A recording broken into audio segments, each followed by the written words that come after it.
Assalamualaikum warahmatullahi wabarakatuh.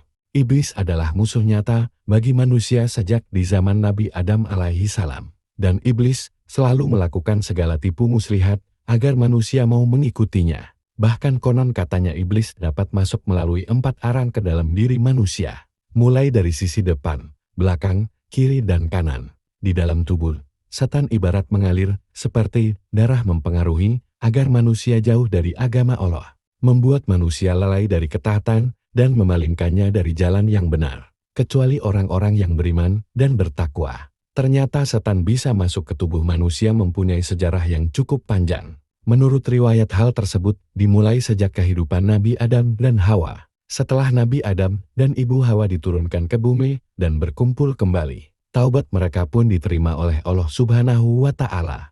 Namun iblis dengan gigihnya selalu menggoda mereka, terutama godaan itu melalui Siti Hawa. Sampai akhirnya iblis dapat masuk ke tubuh manusia, karena seorang anak iblis dimakan oleh Nabi Adam dan Hawa. Seperti apa kisahnya?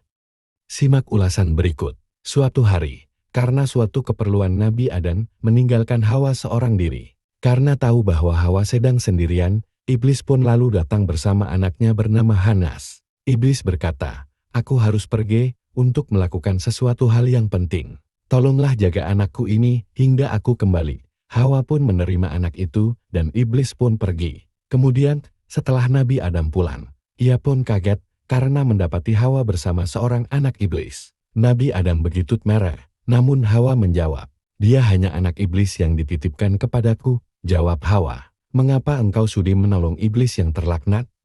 Tanya Nabi Adam. Anak iblis itu pun kemudian dibunuh oleh Nabi Adam, dicincang. Dan setiap cincangan itu digantungkan di dahan pohon. Setelah itu, Nabi Adam pun pergi. Selang berapa waktu, iblis pun datang kembali menemui Hawa untuk mengambil Hanas anaknya. "Di manakah anakku?" Tanya iblis kepada Hawa. "Adam telah mencincang-cincang tubuh anakmu, dan setiap potongan anakmu digantungkannya pada dahan pohon itu." Jelas Hawa kepada iblis. Iblis lalu memanggil nama anaknya dan potongan-potongan tubuhnya pun kembali berkumpul. Hanas pun hidup kembali seperti sedia kala. "Tolong jagalah anakku, karena aku ada urusan lain yang harus aku kerjakan," pinta iblis lagi kepada Hawa. Awalnya Hawa menolak permintaan tersebut, namun iblis bermohon belas kasihannya, sehingga Siti Hawa pun mengiyakan. Setelah itu, iblis pergi lagi meninggalkan tempat itu. Ketika Nabi Adam pulang, kembali ia lihat anak iblis itu. "Apa maksud semua ini?" tanya Adam. Hawa lalu menceritakan semua yang telah terjadi.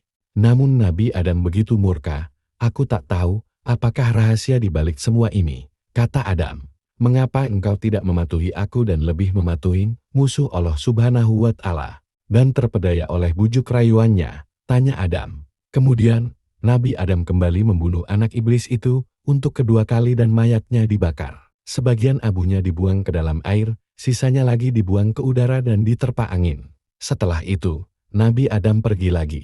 Setelah itu, iblis kembali datang menanyakan tentang anaknya. Hawa menceritakan hal yang telah terjadi dan dilakukan Adam. Iblis lalu berteriak memanggil nama anaknya, dan abu-abu mayat anaknya yang dibakar tadi pun berkumpul.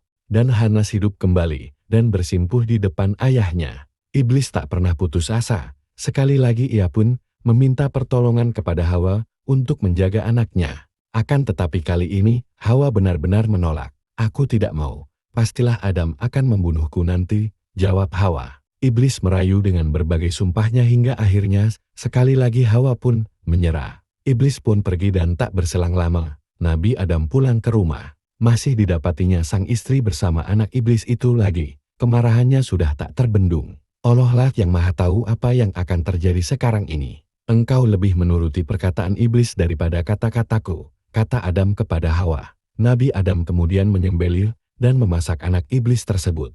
Sebagian tubuh Hanas dimakan Nabi Adam sendiri, dan sebagian yang lain diberikan kepada Hawa dan dimakan sampai habis. Ada riwayat lain yang mengatakan bahwa iblis masih mampu menghidupkan anaknya lagi setelah langkah terakhir Nabi Adam ini. Selanjutnya, iblis pun datang lagi menanyakan anaknya, dan Hawa menceritakan semua yang telah terjadi. "Anakmu disembelih dan dimasak oleh Adam. Separuh tubuhnya aku makan dan separuhnya lagi dimakan oleh Adam," kata Hawa kepada iblis. Iblis pun kegirangan. Inilah yang selama ini aku tunggu. Aku ingin menyusup ke dalam tubuh Adam. Kini setelah dadanya menjadi tempat kediamanku, tercapailah sudah keinginanku itu, seru iblis dengan tertawa. Dari sinilah, maka iblis bisa memasuki tubuh manusia mengalir dalam darah. Dengan mudahnya hingga sekarang, kecuali bagi orang-orang yang beriman dan bertakwa kepada Allah Subhanahu wa Ta'ala. Karena sesungguhnya setan berjalan dalam tubuh anak Adam seperti aliran darah. Mereka bertanya, juga dalam tubuh engkau?